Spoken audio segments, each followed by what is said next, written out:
page 534. You could kill someone with this book if you just threw it at them, which garners my respect for sure. All right, page 534 is on hamstring training.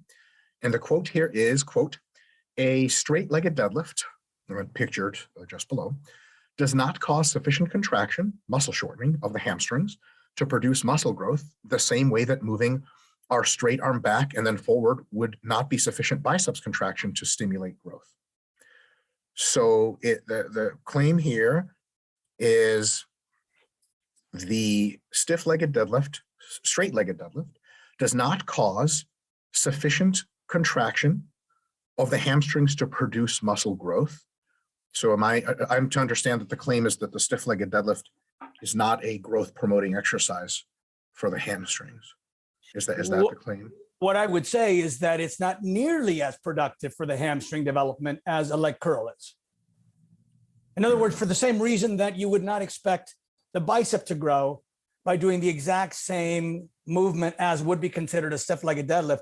If you did something that looked like this, yes, you're stretching the bicep, but if you just did this, you wouldn't really expect much bicep growth because you intuitively know that you need to actually flex that elbow as you would have to flex the knee to get the bicep femoris versus the bicep brachii.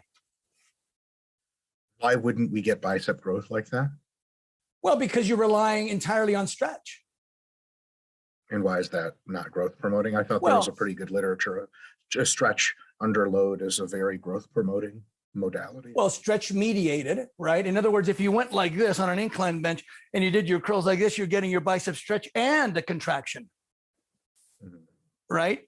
I'm not saying eliminate the stretch part of the stretch phase of any exercise. I'm not saying that. I'm saying to eliminate the flexion part of an exercise, the full shortening, or at least a 3/4 shortening of a muscle, is arguably insufficient to cause muscle growth. Could you make your pecs grow just with a stretch? If it was a loaded stretch, yeah, totally. Just down here, nothing but this? Well, so the stiff-legged deadlift doesn't just occur down here. The stiff-legged deadlift occurs when you go like this and present a stretch, and then you usually return back to the position. So the hamstrings do go through a shortening cycle as well as a lengthening cycle. That's how they move your torso, I guess.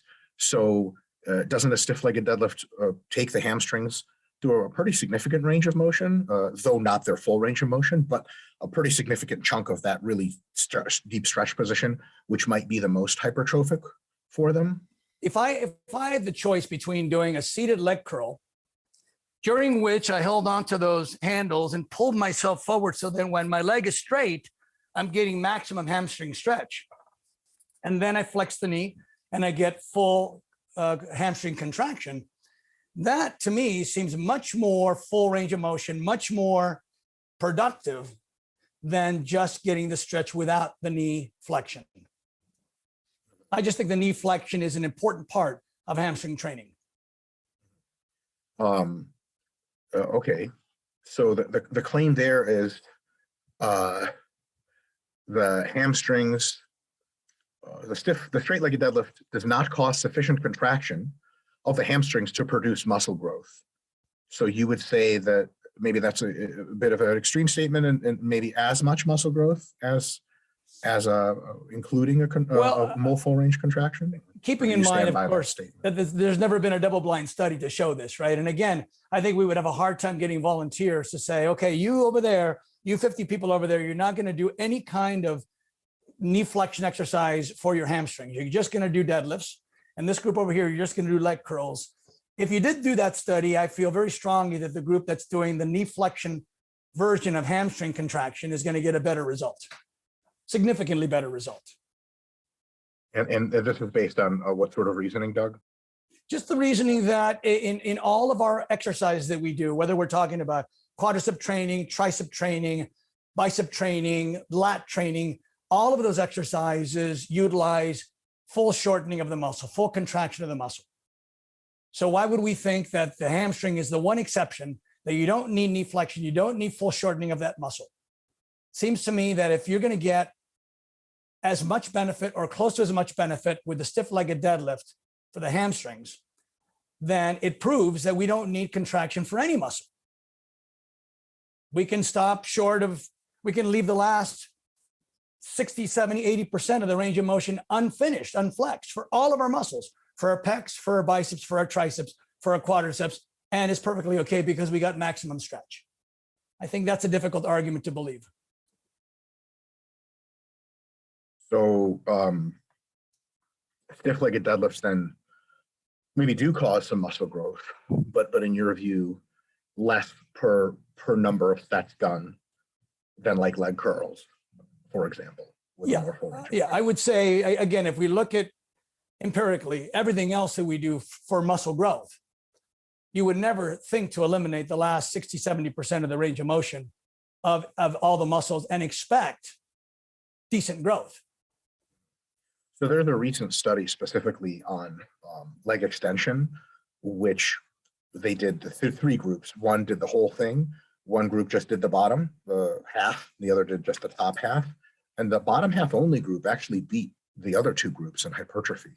What do you think about that finding? Do you think it'll be replicated, or is it just kind of like a wonky finding that won't stand? Well, that's a really good question. Look, I think we all know that the early part of the range of motion is the most important part. I say that throughout my book. The first third of the range of motion is far more important than the last third in terms of productivity. And I explained there that, I'm trying to think, William Kramer, PhD, wrote a whole paper on, the advantages of the strength curve of a muscle being loaded, the early phase being loaded more, and why. So I would not be the least bit surprised of a study that shows that the first third of a leg extension is far more productive than the last third. But it does actually productive than the full ROM too. That's what surprises me. Unless the study was done in a way that somehow caused the full ROM people to have more fatigue and quit earlier than the people who did. Yeah, that's a very good point. I think maybe the thing is that because the bottom half is so hypertrophic, that any energy you spend doing the bottom and top half means that you get fewer quality repetitions at that bottom half. And thus the top half mostly just tires you out, doesn't produce a lot of growth. That's what I was suggesting, yeah. Right. So maybe in a similar way, a stiff-legged deadlift is super productive because you don't have to go through that full hamstring range of motion. You can just focus on that deep stretch in that bottom half or third of the hamstring's entire ability to move. Yeah. And then maybe that means stiff-legged deadlifts can be very hypertrophic because like just looking at what bodybuilders and weightlifters and powerlifters do, what they experience, powerlifters, for example, oftentimes never do leg curls, and they many times have comparably sized hamstrings to bodybuilders. So it seems like, some of that work could be beneficial. And then in addition to that, experientially, I think a lot of people so for example, I used to think that leg curls were a completely ineffective exercise altogether, that I would do 3 sets of 10 or whatever. And I just wouldn't get sore at all. No pump. I just kept moving around. Wow. And then, And then I did my first 3 sets of 12 of stiff-legged deadlifts with 205 pounds. I'll never forget. And I was actually unable to walk properly for 1 whole week and unable to train my hamstrings for another week after that. And then still a little sore for another half week, 2.5 weeks. I thought I was for sure going to die. But it seemed to me that, that sort of continued my experience that the stiff-legged deadlift and the good morning, by putting the hamstrings into incredibly stretched and loaded position, seem to cause a crap load of delayed onset muscle soreness. And maybe that means that they're causing a lot of tension to be developed, and that tension can be hypertrophic. And maybe they're a really good exercise, especially as far as number of sets done. So if you say, hey, you got 2 sets of leg curls to do, grow muscle, I'm going to be like, oh shit, I need like 5 or 6. Whereas for a stiff-legged deadlift, good mornings, 2 sets is more than enough to get me sore for like half a week. Do you have a similar experience, Doug, or do you have a different experience, or do you sort of discount the value of soreness as an indicator of much? Well, no, I think soreness is good. I think soreness is an indicator. There was a time when I did everything. I mean, I started with Bill Pearl back in, when I was 16 years old, 1976. So I've done everything. I've done deadlifts. I've done power cleans. I've done everything. I've never experienced the kind of hamstring soreness from stiff-legged deadlifts that I experienced from leg curls. And even before I started examining, the possible reasons, I always was much more gratified with my hamstring workouts when I did leg curls. But I'm open-minded. Look, I mean, I think that it's possible that a person could grow hamstrings with just stiff-legged deadlifts, but I think it would be the anomaly. I think it would be the sort of the unusual, because as I said, if you can grow hamstrings as well or better without any knee flexion, then we should take that same premise and be able to apply it to every single other muscle, namely the bicep brachii, which is the most similar to the hamstring, and ask ourselves, is that a reasonable thing to believe? I don't think it's reasonable that you could build your bicep brachii without elbow flexion. Interesting. You know, it's a good point. For me, if I try to get my biceps really far behind my body, what I tend to notice is that in hamstrings, if I'm arching my back properly, the hamstrings really are the limiting factor in flexibility and thus force production and a hip extension with an lordotic lower back and everything. So at the bottom of a stiff leg deadlift, good morning, my hamstrings physically feel like they're tearing. I'm like, holy shit, something has to be happening. There's clearly some tension there. With biceps, it seems like my front delts, perhaps the glenohumeral joint structure, and even my pecs stretch the most. So my biceps at the very furthest back I can pull my arms don't ever seem to really get that kind of nasty stretch and burn. So maybe if our bodies were designed differently, because the analogy is good between biceps and hamstrings, but the joint design is a bit different. So I think if we could somehow get our biceps to stretch super, super far without being limited by other structures, maybe they could grow a ton. Yeah, well, that's actually true.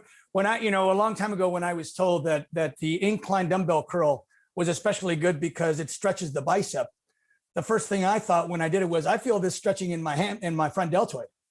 Sure. I don't actually feel it so much. So, and I do think you're right about the fact that they have different structures, and the lordotic position makes a huge difference, right? If you just a little bit of an arch in the spine, bam, that hamstring tightens up. So if you do a hip flexion where you're just standing and you round your back, you can get your leg up a lot higher. Yeah. If you arch your back, half as far. For sure. So the lordotic position does make a big difference. That's true. Again, I'm open-minded. I tend to think, based on what I've seen and what I felt, that the stiff-legged deadlift doesn't come close to stimulating the hamstrings as well, but I'm open-minded. And I'm also open-minded to, I always like the idea of saying, okay, if something works, let's understand the mechanism. Let's be able to say, here's why it works. Rather than just saying, well, the EMG study says, so therefore, well, okay, great, but let's find out the reasoning. Right, for sure. So one last one, page